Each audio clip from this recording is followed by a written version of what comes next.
देखिए, मेरी सरकार से गुजारिश है, एक तो लोगों को जो लोन की सुविधा है वो बढ़िया तरीके से उपलब्ध कराई जाए, क्योंकि आजकल जो बैंक हैं उनका रवैया जो है वो थोड़ा सा ठीक नहीं है।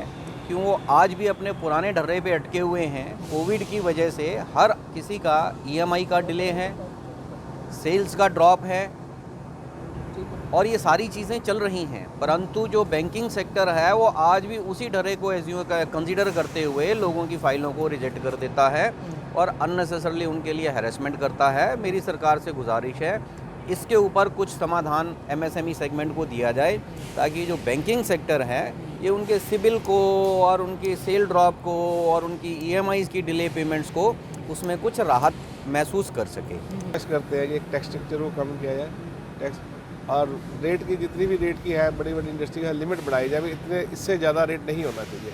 ये बढ़ाते हो तो 3 महीने का पीरियड लेके चलो या 2 महीने का लेके चलो या 6 महीने का पीरियड लेके चलो, उससे स्मॉल स्केल चल पाएगा। अदरवाइज स्मॉल स्केल तो आज भी बंद और कल भी बंद है। जी, क्या आप टैक्स में भी आप बात कर रहे थे कि 3 महीने तक जो है जीएसटी पैसा नहीं आ पाता है? 3 दिन में पेमेंट नहीं आती। गवर्नमेंट ने कहा था 45 दिन में पेमेंट करनी है, वो चेक अपने पास बना के रख लेते हैं, 3 महीने बाद चेक देते हैं।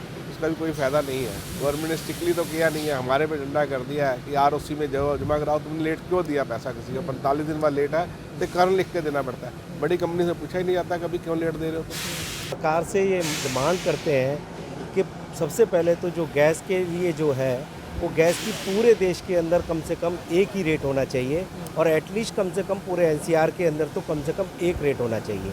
कारण क्या है, एनसीआर के अंदर विभिन्न शहर, दिल्ली से कंपैरिजन करें, नोएडा, गुड़गांव या गाज़ियाबाद से हम कंपैरिजन करें, फरीदाबाद में 14-15 रुपये से लेके 25-30 रुपये तक का अंतर आ रहा है। तो इसलिए सरकार क्या है, अगर क्लीन फ्यूल की अगर मुहिम चलाई हुई है तो कम से कम इसके अंदर रेट के अंदर कम रेट रखे, जिससे कि ज़्यादा से ज़्यादा क्लीन फ्यूल के ऊपर लोग आकर्षित हों और उसको अपनाएं। पहली चीज़। दूसरी चीज़ सरकार से यह है, एक्सपोर्ट के अंदर मैं कहना चाहूँगा, एक्सपोर्ट के अंदर जो कंटेनर के जो भाड़े हैं वो पहले के मुकाबले डबल से लेकर ट्रिपल तक हो गए हैं। उन भाड़ों के अंदर ध्यान रखा जाए, जिससे कि हमारा एक्सपोर्ट सफ़र कर रहा है। तो सरकार से यही गुजारिश करना चाहेंगे कि कॉस्ट की कैपिंग हो, मतलब एक हमें इंश्योरेंस मिलेगी, इससे ऊपर कॉस्ट नहीं जाएगी, तो ताकि हम तसल्ली के साथ 1 महीने 6 महीने साल भर की प्लानिंग कर सकें। मैं पिछले 30 साल से बिजनेस कर रहा हूँ, आज तक इतनी महंगाई हमने कभी नहीं देखी जो 100% एक साल के अंदर रेट इंक्रीज हुए हों।